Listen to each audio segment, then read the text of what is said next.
It yes, మనకి ఈ చాప్టర్లో రెప్లికేషన్లో ఇంపార్టెంట్ పాయింట్ ఏంటంటే వాట్సన్ అండ్ క్రిక్ మనకు డిఎన్ఏ డబుల్ హెలికల్ స్ట్రక్చర్ని కనుక్కున్నప్పుడే వాళ్ళ ఒక స్కీమ్ని అంటే ఒక విధానాన్ని అక్కడే స్టేజ్ మీద చెప్పినారు.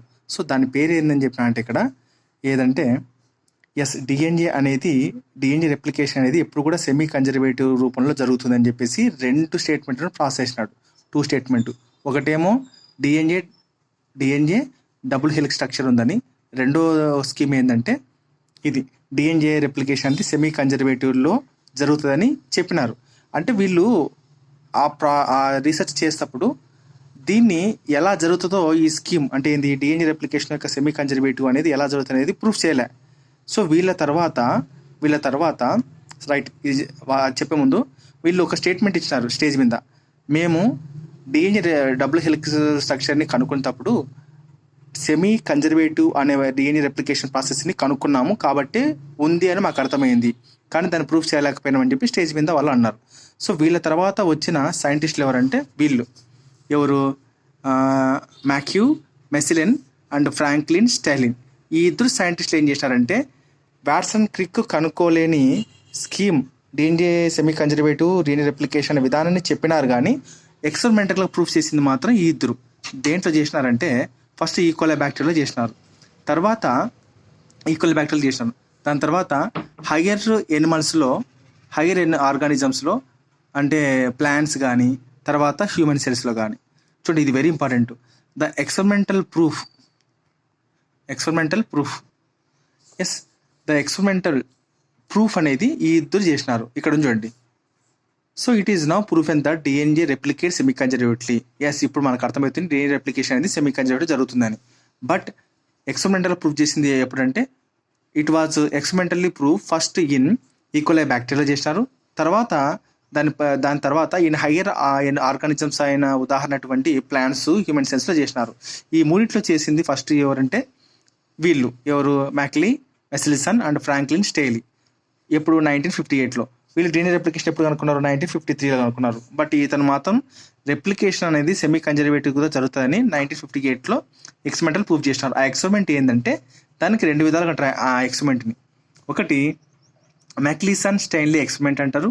వాళ్ళ యొక్క పూర్తి పేరు ఏంటంటే మ్యాక్హౌ మెసిలిసన్ అండ్ ఫ్రాంక్లిన్ స్టైన్లీ 1958లో చేసినారు. ఇక్కడ బాగా గుర్తుపెట్టుకోండి చదివేటప్పుడు, first in DNA replication semi conservatively అనే దానిని ఎక్స్పెరిమెంటల్గా ప్రూఫ్ చేసింది ఫస్ట్ ఈకోలై బ్యాక్టీరియాలో అయిన తర్వాతనే హయ్యర్ ఆర్గానిజమ్స్కి ఉదాహరణ అయినటువంటి మొక్కలలో హ్యూమన్ సెన్స్లో చేసినారు. కాబట్టి ఫస్ట్ దేంట్లో కనిపెట్టినారు వీళ్ళు? E coli bacteria. సో ఈకోలై బ్యాక్టీరియాలో డిఎన్ఏ రెప్లికేషన్ అనేది సెమీ కన్జర్వేటివ్లీ ఎలా జరుగుతుందని మనకు కనిపెట్టింది దీంట్లో, కాబట్టి దాని గురించి ఇక్కడ ఎక్స్ప్లెనేషన్ ఇచ్చినారు. Okay, first DNA replication semi conservative అని అంటే ఏంటంటే ఇది ప్రాసెస్ అనమాట. ఓకే, ఇక్కడ ఉంది కదా మనకు DNA replication. First DNA double stand ఉంది, విడిపోయింది, తర్వాత హైడ్రోజన్ బాండ్స్ స్టార్ట్ అయినాయి. ఇవంతా మనకు అర్థం చూస్తే అర్థమవుతుంది. సో దీన్నే DNA replication semi conservative. So ఇది సగం ఉంది కాబట్టి సెమీ కన్జర్వేటివ్ రూపంలో ఇది సగము ఇంకో కొత్త దాన్ని తయారు చేస్తుంది కాబట్టి దానికి ఆ పేరు వచ్చిందనమాట. చూడండి, ఫస్ట్ వాళ్ళు కనిపెట్టింది ఈకోలై బ్యాక్టీరియాలో కాబట్టి ఈకోలై బ్యాక్టీరియాలో చెప్పేటప్పుడు నేను ఒక ఇంపార్టెంట్ పాయింట్ చెప్తాను. ఫస్ట్ ఇక్కడ మీడియం అన్నాడు. వాళ్ళు ప్రయోగం చేస్తున్న ఆర్గానిజం ఏదంటే ప్రోకారియోటిక్. సో ప్రోకారియోటిక్ అయినటువంటి ఈకోలై బ్యాక్టీరియాను ఫస్ట్ ఏ మీడియంలో వేస్తారంటే ఇక్కడ మీడియంలో 2 రకాలు.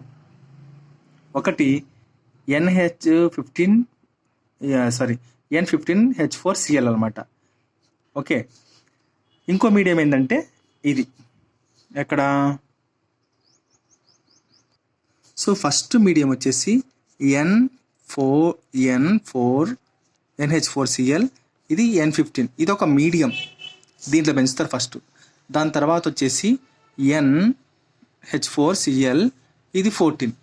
సో ఇది ఏంటంటే మీడియం, 2 రకాల మీడియంస్. ఇవన్నీ మీడియంస్. ఇది హెవీ మీడియం అంటారు దీన్ని. హెవీ మీడియం కాదు, హెవీ ఈకోలై బ్యాక్టీరియా ఈ మీడియంలో పెరిగితే దీన్ని హెవీ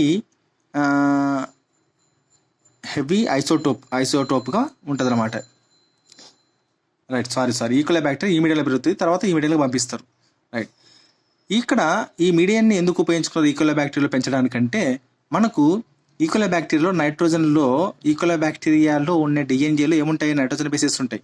అక్కడ ఉన్న నైట్రోజన్ బేసెస్కి ఇక్కడ ఉన్న నైట్రోజన్ బేస్కు ఈ ఉండడం వల్ల ఈ నైట్రోజన్ బేస్ అనేది ఈకోలైబ్యాక్టీరియా లోకి వెళ్ళిపోతుంది అనమాట. ఎలా వెళ్ళిపోతుందంటే అది తర్వాత చెప్తాను. ఓకే, వెళ్ళిపోతుందంటే దీంట్లో పెంచుతారు కాబట్టి ఎక్కువ కాలము దానిలోకి వెళ్ళిపోతుంది. మరి N14 అనేది ఎందుకు లైట్ ఐసోటోప్ అన్నారంటే, ఇది ఈకోలైబ్యాక్టీరియాలో ఏదైతే ఉందో N14 అనేది, సో అదే మీడియంలో పెంచుతారు కాబట్టి లైట్ ఐసోటోప్ అన్నారు. ఇది హెవీ ఐసోటోప్, దీనికంటే ఇది కొంచెం బరువు ఎక్కువ ఉంటుంది అనమాట డెన్సిటీ పరంగా. సో ఓకే, డెన్సిటీ పరంగా ఇది ఎక్కువ వెయిట్ ఉంటుంది, తక్కువ వెయిట్ ఉంటుంది. చూడండి, ఈకోలై పొట్టలోని లేదంటే సెల్లోని కడుపులోని డిఎన్ఏలో ఏదైతే నైట్రోజన్ బేసు N14 ఉంటుందో అదే మీడియంలో పెంచుతారు. అందుకు లైట్ ఐసోటోపు, లైట్ డిఎన్ఏ అంటారు దీన్ని. లేకుంటే దానిని ఈకోలైబ్యాక్టీరియాలో N14 ఉంటుంది కదా, దానిని దీంట్లో పెంచుతారు స్టార్టింగ్లో. అప్పుడు ఏమైతే అంటే అది కొంతకాలం తర్వాత, కొన్ని సంవత్సరాల జనరేషన్ అయిపోయిన తర్వాత దీనిలో ఉన్న ఈకోలైబ్యాక్టీరియాలో ఉన్న N14 అనేది N15గా మారిపోతుంది. సో అప్పుడు ఏమవుతుంది దాన్ని అంటే హెవీ ఐసోటోప్ అనమాట. అంటే N14 అనేది N15గా మారిపోతుంది. దాని తర్వాత తీసుకెళ్ళి మళ్ళీ తిరిగి దాంట్లోనే వేస్తారు, దీంట్లో ఈ మీడియంలో వేస్తారు. అది నేను చెప్తాను స్టోరీ అనేది. ఈ ఎక్స్పెరిమెంట్లోకి మనం పొయ్యి ముందర ఇంపార్టెంట్ పాయింట్ చెప్తున్నాను నేను, ఇంకా నేను వెళ్ళలేదు. ఇంకోటి ఏంటంటే, మనకు దీన్ని ఎట్లాగా సపరేట్ చేసి చూస్తారంటే దీన్ని ఒక దాంట్లో ఏది అంటే సీజియం క్లోరైడ్ CsCl2 దాంట్లో వేసి సెంట్రిఫికేషన్ చేస్తారు. ఓకే, ఇప్పుడు దీనికి ఏమంటారంటే చూడండి, ఇక్కడ centrification in caesium chloride CaCl density గ్రేడియంట్లో పెంచుతారు. ఓకే, దీన్ని తీసుకెళ్ళి హెవీ డిఎన్ఏ మాలిక్యూల్ని మనము నార్మల్ డిఎన్ఏ మాలిక్యూల్తో విడగొట్టాలనుకుంటే మనకి ఏం చేయాలంటే సెంట్రిఫికేషన్ అంటే తిప్పుతారు. ఈ సెంట్రిఫికేషన్ ఏమంటో తెలుసా చేసేటప్పుడు, దీని లోపల సీజియం క్లోరైడ్ డెన్సిటీ గ్రేడియంట్ అనేది ఉంటుంది, గుర్తుపెట్టుకోండి. ఇక్కడ ఒక పాయింట్ ఇచ్చిన చూడండి, N15 అనేది రేడియో యాక్టివ్ ఐసోటోప్ కాదు. మనం N15 అనేది హెవీ ఐసోటోప్. చూడండి, రేడియో యాక్టివ్ ఐసోటోప్ కాదు, హెవీ ఐసోటోప్. ఇది హెవీ ఐసోటోప్ వేరు, రేడియో యాక్టివ్ ఐసోటోప్ వేరు. కాబట్టి ఈ N15 అనేది heavy isotope of nitrogen. Okay అనమాట. సో ఈ రెండింటి మధ్యన మనకు వ్యత్యాసం రావాలంటే ఏం చేయాలంటే, మనకు సీజియం క్లోరైడ్లో సెంట్రిఫికేషన్ చేసినప్పుడు సీజియం క్లోరైడ్లో చేసినప్పుడు ఏమైతాయంటే, ఇవి హెవీ స్టాండ్స్ అయితే కిందికి వస్తాయి, లైట్ స్టాండ్స్ అయితే పైన ఉంటాయి అనమాట. ఇలా చేస్తారు, సపరేషన్ ఇలా చేస్తారు అనమాట. సో ఇది సెంట్రిఫికేషన్ చేస్తున్నప్పుడు సీజియం క్లోరైడ్ డెన్సిటీ గ్రేడియంట్ ఆధారంగా విడదీస్తారన్నమాట. అది కానీ మీడియం మాత్రం ఈకోలైబ్యాక్టీరియా ఫస్ట్ మీడియం ఇది, తర్వాత మీడియం ఇది, గుర్తుపెట్టుకోండి. ఈ మీడియంలో పెంచుతారు, తర్వాత ఇది మీడియం అంటే ఏంది, ఈకోలైబ్యాక్టీరియా దీన్ని తింటుంది. తిని దాని లోపల ఉన్న N14 అనేది N15గా మారిపోతుంది డిఎన్ఏ. మళ్ళీ కొంతకాలానికి ఇదే ఈకోలైబ్యాక్టీరియాను ఎన్నో జనరేషన్స్ వచ్చిన తర్వాత దీన్ని తీసుకెళ్ళి దీంట్లో వేస్తారన్నమాట. అది నేను చెప్తాను. రైట్, ఇక్కడ ఒక పాయింట్ చూడండి. The various samples were separated independently on cesium chloride gradient to measure the densities of DNA అన్నాడు. అంటే ఏమంటారంటే, మీరు NH4Cl దీంట్లో మనకు ఈకోలైబ్యాక్టీరియా పెంచితే దాని లోపల డిఎన్ఏస్ ఏముంటాయి, N15గా మారిపోతాయి, మళ్ళీ N15గా మారిపోతాయి. మళ్ళీ ఇంకొక ఈకోలైబ్యాక్టీరియాను మనం NH4Cl ఇది ఉంది కదా, దీంట్లో పెంచుతాం. అప్పుడు ఏమవుతుందంటే N14 డిఎన్ఏగా మారిపోతుంది. ఓకే, ఇప్పుడు ఇది ఎట్లా తెలుసుకోవాలా, ఇది డెన్సిటీ ఎక్కువ ఉంది అని అంటే, దీన్ని తీసుకెళ్ళి ఏం చేస్తారంటే, మనకు సెంట్రిఫికేషన్ చేసేది ఒకటి ఉంటుంది. ఓకే, సెంట్రిఫికేషన్ చేస్తున్నప్పుడు దీని లోపల ఏం చేస్తారంటే సీజియం క్లోరైడ్ డెన్సిటీ